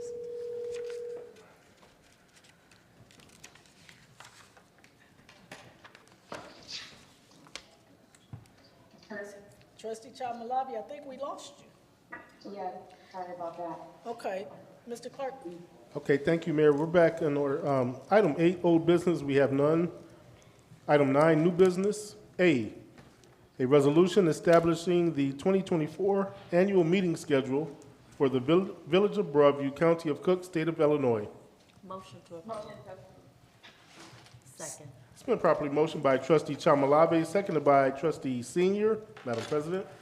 Thank you. So this is our scheduled village board meeting. So in the beginning of the year, our first board meeting for January will be Tuesday, January 16th. Most of the trustees are traveling, so that Monday of the holiday, that Tuesday, they won't be around for us to have a board meeting, so it's going to be scheduled January 16th. And then the next one will be Tuesday, February 5th. So we'll have 2 Tuesday meetings at the beginning, January 16th, and then Tuesday, February 5th at the beginning of the month. But then we go back to our regular schedule every first and third Monday of the month at 7:30, and the board meetings will be posted for compliance with the Open Meeting Act. So I need a motion and a second. Oh, we already did that. We're gonna open Can we discussion. get a roll call, please? Roll call? Okay. Trustee Abraham. Yes. Trustee Chamalave. Yes. Trustee Senior. Yes. Trustee Shelby. Yes. Trustees Armour and Miller are absent. Madam President, this carries 4-0. Thank you all. Next, item B, a resolution approving the 2024 holiday schedule for the Village of Broadview, County of Cook, State of Illinois. Motion to approve. Second. It's been properly motioned by Trustee Senior, seconded by Trustee Shelby. Madam President. Thank you, and this is just a follow-up on the first 2 meetings that we have in the beginning of the year. January 1st is on a Monday, and then Martin Luther King Day is on a Monday as well, but we will have a Tuesday regular scheduled board meeting. Mr. Clerk, can we get a roll call? Roll call. Trustee Abraham. Yes. Trustee Chamalave. Yes. Trustee Senior. Yes. Trustee Shelby. Yes. Trustees Armour and Miller are absent. Madam President, this carries 4-0. Thank you all. Item C, a resolution authorizing and approving a certain agreement with Citywide Facility Solutions of Illinois for the provision of janitorial services for the Village of Broadview, County of Cook, State of Illinois. Motion to approve. Second. It's been properly motioned by Trustee Senior, seconded by Trustee Abraham. Madam President. Thank you. I'm going to turn this over to Ms. Jones. This is to change our janitorial service that we currently have. The cost of this contract is $3,075 per month. That aligns with what we're currently paying our previous. But Ms. Jones, I'll turn it over to you. Thank you, Madam Mayor. Yes, we looked at 3 companies of where it consists of the mayor's office, executive assistant, Ms. Lilly, and also Chief Mills, in order to review and of where this new service citywide came in, of where they come with a whole team. So of where they're gonna actually go through and look at what's working, what wasn't working for us, and then they gave us an itemized of what they can do for the Village of Broadview, and it's within our budget. Okay. That concludes. Trustee Chamalave, you have any questions? I do not. Trustee Abraham? None. Trustee Senior? No question. Trustee Shelby? No question. Mr. Clerk, can we get a roll call, please? Yes, we can, Madam President. Trustee Abraham. Yes. Trustee Chamalave. Yes. Trustee Senior. Yes. Trustee Shelby. Yes. Trustees Armour and Miller are absent. Madam President, this carries 4-0. Thank you all. Next, item D, a resolution approving the one-day paid leave policy for the Village of Broadview, County of Cook, State of Illinois. Motion to Motion to approve. approve. Second. It's been properly motioned by Trustee Chamalave, seconded by Trustee Senior. Madam President.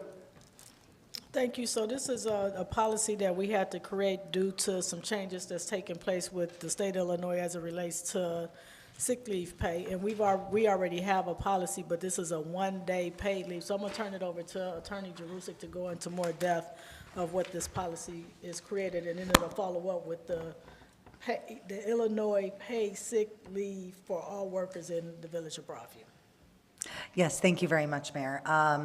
So earlier this year, the Illinois General Assembly approved the Paid Sick Leave for All Workers Act. And essentially what that act did was it ensured that all employees of the state of not of the state of Illinois, all employees operating within the state of Illinois, so not necessarily employees of the state, really employees of anybody, except for park districts and school districts, they got accepted somehow, that all those employers need to pay their employees some sick time. And it doesn't just have to technically be sick time, it's really, they honestly should have called it the Paid Time Off Act rather than sick time, because you essentially have to allow leave for a certain number of, it's basically for every 40 hours, I think it is, you get 1 day. And so you have to allow, or not 1 day, 1 hour. So it ultimately adds up to, if somebody is a normal 40-hour-a-week employee and they didn't have any sort of paid leave before, they're going to get 5 days throughout the entire year. So some employees weren't getting anything. So this certainly was, I think, something that was necessary. Where it meets, where the rubber meets the road as it relates to municipalities, a lot of municipalities like the Village of Broadview already have leave policies in place that are not only compliant with this law, but go above and beyond what this law requires, at least as it relates to full-time employees. However, part-time employees, seasonal employees, those employees historically, for most public entities, and honestly for most employers, were not given any sort of paid leave. So there is now, basically a requirement for paid leave to be given to those employees. So what these two items that you're going to be voting on do, one of them, the first one that you're going to vote on, amends the policy as it relates to part-timers and seasonal employees, and essentially makes sure that they can take the leave that they already are getting for any basis. Because, correct me if I'm wrong, Madam Administrator, they already had leave, but it was called sick leave. And the law now requires that they need to just be able to take leave for any reason. So, again, I think it should have been called the Paid Time Off Act, but that's not what they called it. So that's what the first item that you're voting on does. The second item that you're voting on, there's a provision within the act that states that if a municipality passes its own ordinance to essentially re-adopt, if you will, the policies that already has in place, that they're not going to be subject to all of the stuff that's in the Paid Leave Act, provided that they're at least providing the same level of leave that the act requires. So again, the Village of Broadview, in its own policy manual, already exceeds the amount of leave. And then if you look at all the collective bargaining agreements that the village has, they also exceed the amount of leave that's required under this act in that. However, this is a necessary step to make sure that we're not required to do some of the other reporting mechanisms that are required under the law that honestly are not necessary for a community like this, because you guys are already giving that leave. So that's essentially what these two items are. So I hope that explains it sufficiently. Thank you. Trustee Chalmalabi, you have any questions? No, no question. Trustee Abraham? No, no. Trustee Senior? No question. Trustee Shelby? No questions. Mr. Clerk, can we get a roll call, please? Roll call, Trustee Abraham. Yes. Trustee Chalmalabi. Yes. Trustee Senior. Yes. Trustee Shelby. Yes. Trustees Armour and Miller are absent. Madam President, this carries 4-0. Thank you all. Next, item E, an ordinance regarding the Illinois paid sick leave for all workers for the Village of Broadview, County of Cook, State of Illinois. Motion to approve. Second. It's been properly motioned by Trustee Senior, seconded by Trustee Abraham. Madam President? Thank you. So Attorney Jerusik went through the process. This is the ordinance that follows our paid leave policy. Trustee Chalmalabi, do you have any questions? I do not. Thank you. Trustee Abraham? None. Trustee Senior? No question. Trustee Shelby? No questions. Mr. Clerk? Roll call, Trustee Abraham. Yes. Trustee Chalmalabi. Yes. Trustee Senior. Yes. Trustee Shelby. Yes. Trustees Armour and Miller are absent. Madam President, this carries 4-0. Thank you all. Next, item F, an ordinance of the Village of Broadview, County of Cook, State of Illinois, granting a special use to Rainy Broadview LLC for operation of a warehouse/truck terminal and trailer storage facility on the property located at 1821 Gardner Road, Village of Broadview, County of Cook, State of Illinois. Motion to approve. Second. It's been properly motioned by Trustee Senior, seconded by Trustee Abraham. Madam President? Thank you. Commissioner Upshaw, you want to tell us about this special use? Yes. 1821 Gardner, prior to the purchase by Rainy Broadview LLC, was an abandoned building that pretty much covered almost 8 acres. We as the Village of Broadview, we had a lot of issues, broken windows, people were just dumping illegally and things of that nature. So when they came along and purchased the property, I was very happy and excited to see that that property was going to be developed. Back in 2022, February of 2022, Rainey proposed a project, which is before you this evening. The village board at that time in 2022 voted to support the special use for the operation of a warehouse and truck terminal. That ordinance was passed on February 15th of 2022, and it was ordinance CO-2022-04. Due to the economic conditions, because I was in conversations with them and potential suitors for the space, the deals fell through, and they were given a window of 18 months to provide either plans, or I should say provide plans as well as get the project up and running. Unfortunately, that did not take place, so they are before you this evening. I see council as well as I see Seamus here representing Rainey Broadview LLC. On October 4th, 2023, the Village of Broadview, we had a zoning board meeting, and at that time, the petitioner presented their application again for the special use for a warehouse. I think in your packets, you guys have the findings of facts. And so the zoning board voted unanimously to support the applicant's request. And that is what is before you again this evening. There are some conditions. I can go through them, but it's in the packet, and there's quite a few conditions, so it's not giving them free rein. It was already approved prior to, and we're looking to develop that site. That's the ultimate goal, and to support them in that, which ultimately helps the Village of Broadview. Thank you. I'll entertain any questions at this time. How many conditions are there that you're speaking of? I said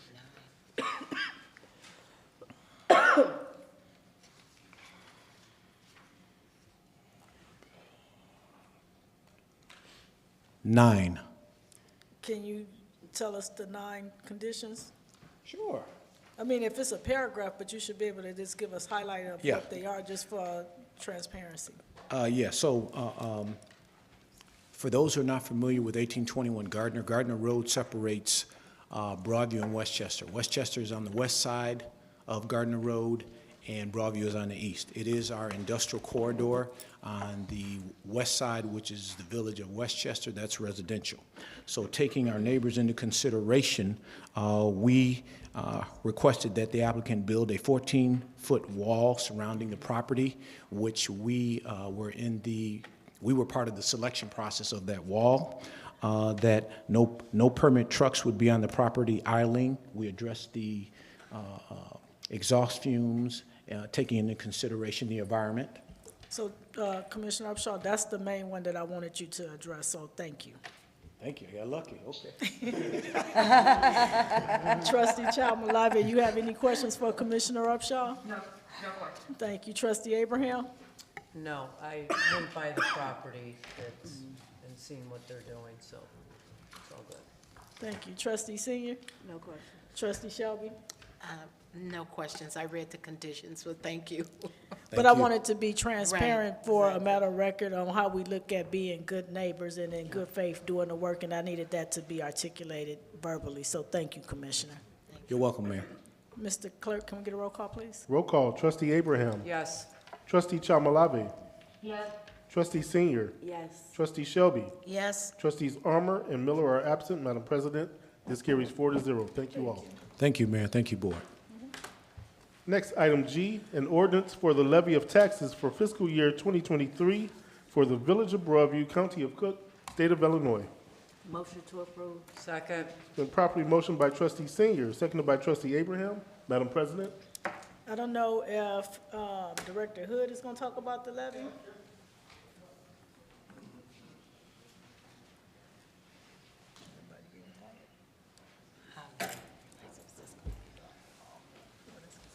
There's not much to add from our last meeting. One thing that we did do at legal advice is 5% was the maximum. We went at 4.999 to stay below that threshold where we would cause us to go through many more steps to get our levy done.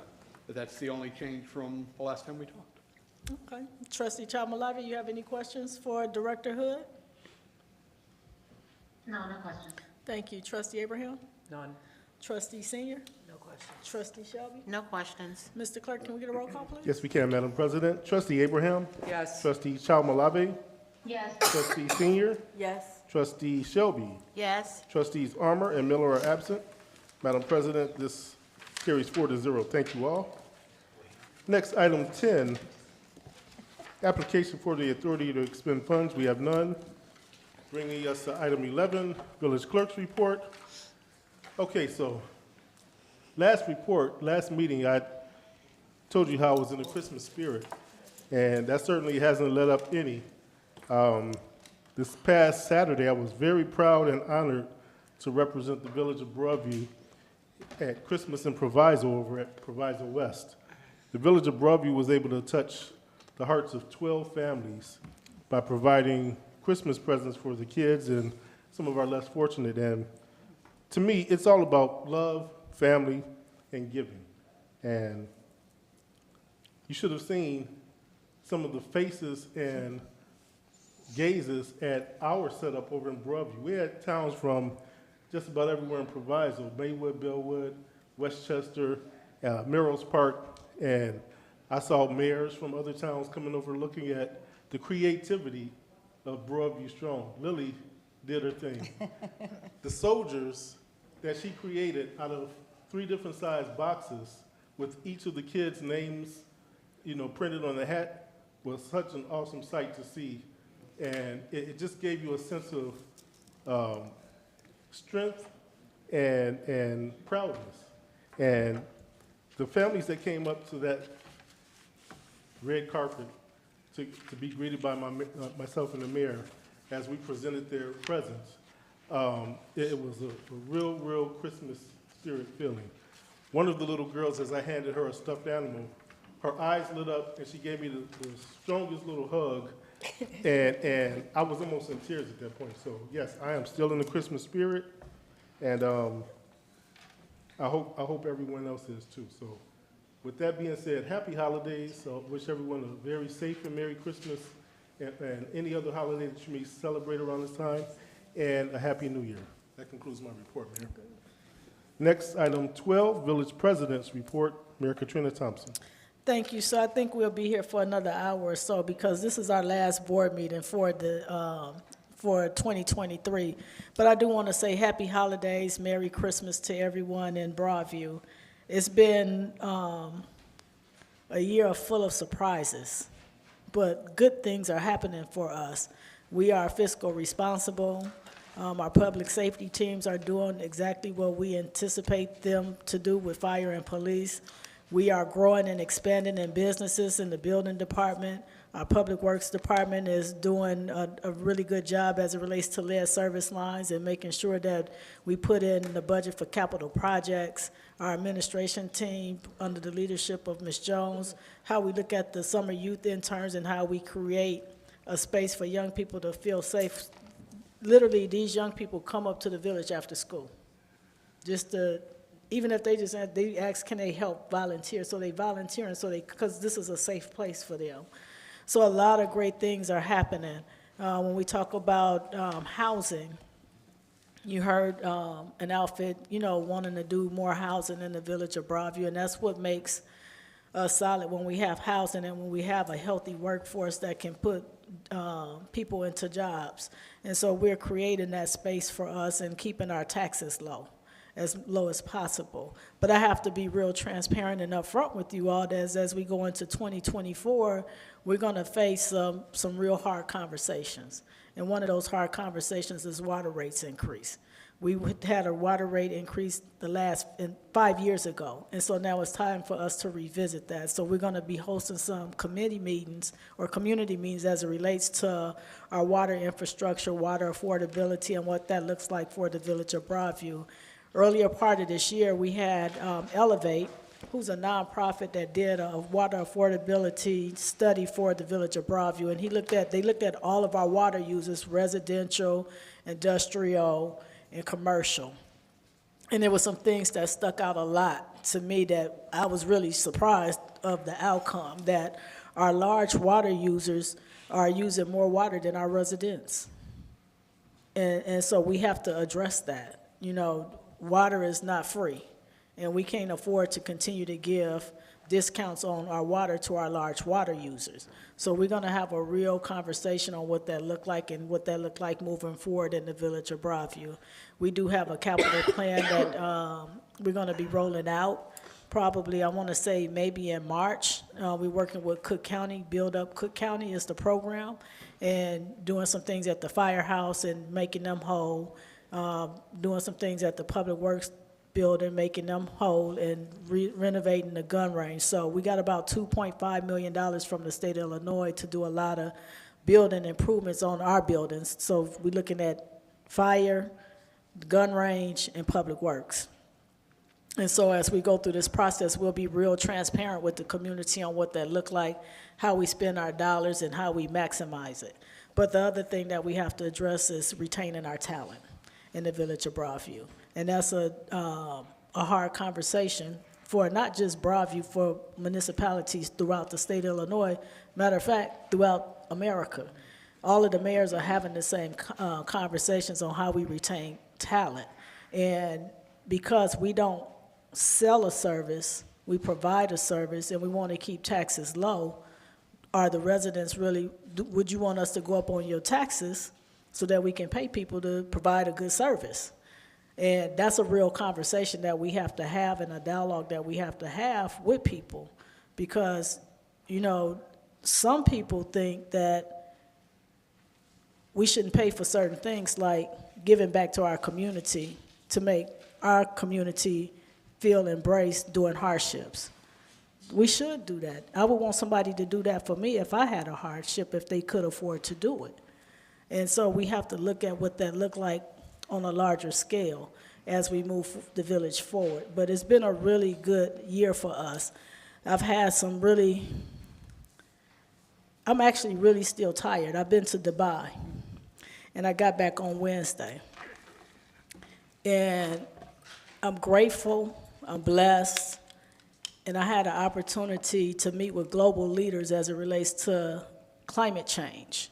And that's a big deal for the Village of Broadview, how we look at our infrastructure, how we look at trees, how we look at conservation, how we look at water infrastructure, how we look at air quality, solar panel, EV charging station, and what that look like on a global level. So I have these conversations at a national level, but to be on an international platform, to actually to be able to talk to leadership on what that looked like, it's an experience that I don't think I could have ever gotten without being the mayor of Broadview. So I do want to thank the residents for choosing me to be your leader at this time, in this moment, because I'm able to bring that back home and share that with you all and get you all engaged on what that looked like for us as we move forward. And when you hear the young Broadview young scholars speak, these are conversations that we're asking them to engage in. What do climate change? And we took this one, we took 5 young people to Dubai. And to hear these amazing young students speak on what climate change, I think I posted one of the videos on my social media on how they articulate, they way smarter than me, and probably a lot of us, on how they articulate in the vision on how we get to the next level and the things that we have to do so that we can have a climate-friendly environment. It seems so simple, but it's really hard work when I'm in these conference rooms and you hearing the leaders having conversation and debate about agriculture and what that look like with pesticides. Nobody can agree. Or when you talk about fossil fuels, it's really bigger than I had ever anticipated. So I'm grateful for the opportunity to be able to represent the Village of Broadview and our C4 partners, which we have 14 municipalities that participate in that initiative that President Ducci from River Forest, President Vicky Skaman of Oak Park, and myself created 2 years ago. Well, yeah, 2 years ago. So we're actually doing the work to make all communities better and function in a more climate-friendly manner. So I'm grateful for that. Next year, we're going to start talking about our strategic plan. So the board approved for us to move forward in that direction. So in the beginning, we're going to have a steering committee. So I'm calling the residents to get your buy-in so that we can have a solid, comprehensive plan for the Village of Broadview. The last time we had a comprehensive plan was in 2006. That's a long time to not have a comprehensive plan. So we'll do a strategic plan, and then we'll move right into a comprehensive plan so that we know the vision and where we're going as a municipality. Because if we don't have it, we're just guessing and we just, throwing a whole bunch of balls in the air, but we need direction on what that look like, and we want the buy-in from all of the stakeholders, residential, business stakeholders, our staff, so they'll all be a part of the steering committee, and we're hoping to have the plan done probably within the next 14 to 18 months, depending on conversations and where we are with stuff. It is the flu season or COVID season. I don't know which way we want to call it, but I am encouraging all residents to go get a flu shot. I know a lot of people that's been sick. We have one trustee, well, one, her child is sick, but the other one is not feeling well. And so that's an impact to all of us. So if you're feeling sick and you're not well, wear a mask. You may feel well enough, but still wear a mask. Don't infect anybody else. So, be responsible. Be responsible and just mask up. We've been used to wearing masks for some time, but if you're not feeling well, please mask up because we don't want to get sick. Tonight we saw, when we talk about the season of giving, what our fire department did, they gave life. And that trumps everything that we do to make families whole in the Village of Broadview, is giving someone life. So I'm grateful that we have a team.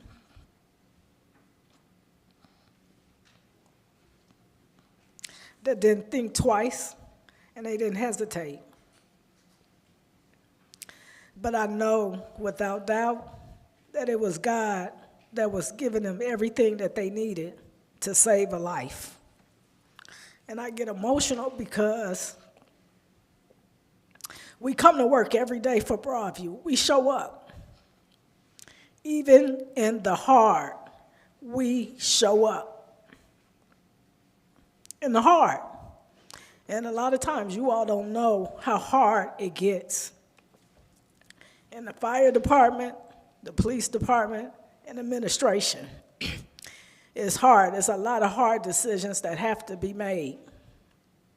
And sometimes the men and women that work in the village, they don't even get a simple thank you.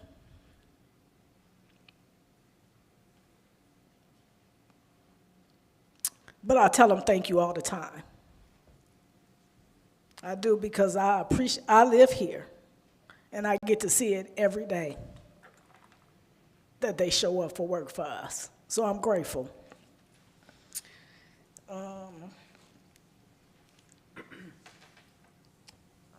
Christmas in Proviso.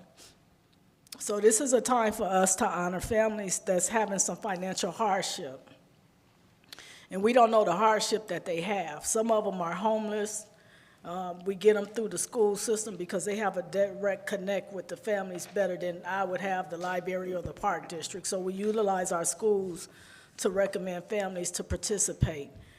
We do ask the police department to, work with us on that initiative because we need to vet out certain family structures because sometimes it's a traumatic situation that these kids are growing up in, and we can't put our police officers in harm's way when we need to make a connection with the family.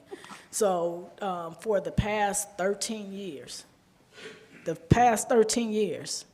when I was over at the Park District, I started Operation Santa.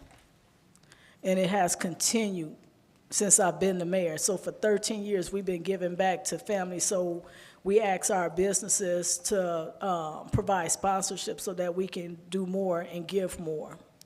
This was the first year that we didn't receive an abundance of sponsorships from our business partners, and I don't know what happened. But what I know Broadview did is Broadview stepped up to the plate, and we made sure that we can stay committed to our commitment of providing a service. When we first started this with Sergeant Dan Conforti, we went to one family house. And I tell this story often around this time of the year. We went to this one family house. They lived in an apartment on 25th. It was a family of 6 living in a one-bedroom. The kids were sleeping in bunk beds in the kitchen. That's when we knew that we had to do this every single year. Because we don't know the conditions. You look at the outside of a structure and you think everything is all right, and it's not. So 3 years ago, we partnered with Christmas in the Wars and brought Christmas to Proviso, and that's all of the Proviso municipalities participating in this and doing something really big. And this year, Speaker Welch was our hosting sponsor, and he outdid himself with what he gave in return to families. He and Senator Leifer, they do a really good job, and I'm grateful for the colleagues that I have as mayors, because we all come together to support all of the families. So it's your respective town, it's the respective town they get the blessing. So Broadview, Hillside, Maywood, Bellwood, Westchester, a couple of the other Proviso towns, we all come together as leaders to bless families. So it's really about giving. And then we partner with Black Men United, who does like this huge giveaway of just like shoes. I mean, things shoes, clothes, food, whatever you can think of, it was there. And the families left like just, because they don't know we don't tell them what to expect, because we want them to feel the love and kindness and let them know that we care about them.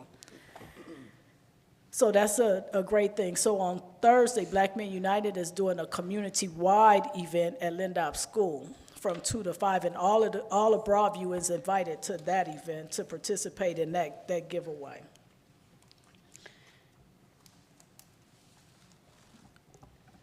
Sometime in February or March, or maybe right before we pass the fiscal budget for 24-25, I'll do a recap of what we all have done for this fiscal year. It's been a lot. A lot of good stuff has happened for Broadview. It's probably so much stuff, I don't remember a lot of the stuff, because it's just, every day it's a lot that I show up. So, but we'll do a full recap, and we'll actually put that in a publication so that the residents have it, and that we can put it on the website so that you all can see the work that take place with the men and women that work in the Village of Broadview under the leadership of their respective departments. I do have some good news. Cook County has awarded $500,000 to the Village of Broadview for its flood control assistance program. These funds will be used to expand the village's existing program to reduce residential basement flooding and combine stormwater and sanitary sewage backups. Cook County is providing funding through the American Rescue Act, known as ARPA, and has allocated $20 million in ARPA funding to better manage stormwater and build resilience to climate events throughout Cook County. Why is this big? Annually, the Board of Trustees always put in our budget, well, for the past 2 years, we've put in $75,000 to get the flood control devices in place. Cook County has given us $500,000 to do this. And the only thing that we as residents have to do is apply for it. And to get this advice, it's been costing Dave, help me out, between $500 and $7,500. So it's an expensive device, but when you're a homeowner, it's an investment in your home. And so the only criteria is you just have to pay $1,000 to get it. And you can get this device in your home, so it's pretty much free. So we asking all of the residents that don't have the flood control program in place to apply to get it, because we have $500,000 that's not going to be an impact to our village budget to do this. So we're grateful for President Tony Perwinkle, our Cook County president, for making sure this allocation take place. We're grateful for our Cook County commissioners, Frank Aguilar for the Cook County 16th District, and for Tara Stamps, our first District Cook County Commissioner. So we are grateful for the allocation and for your support with this. Lastly, I will add this to my report.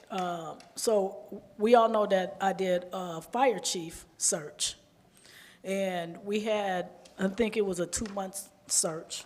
We had 15 candidates that was in that, in the first pool, so we went through the phases of it. The final was that the final 3 candidates had to write a succession plan. And when I was in the interview process with the candidates, I knew who I would have selected, but I had a committee, and then I've asked the ranking officers in the fire department to read the succession plan.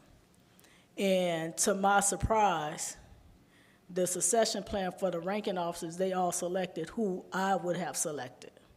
Every last one of them unanimously picked the same person that I selected.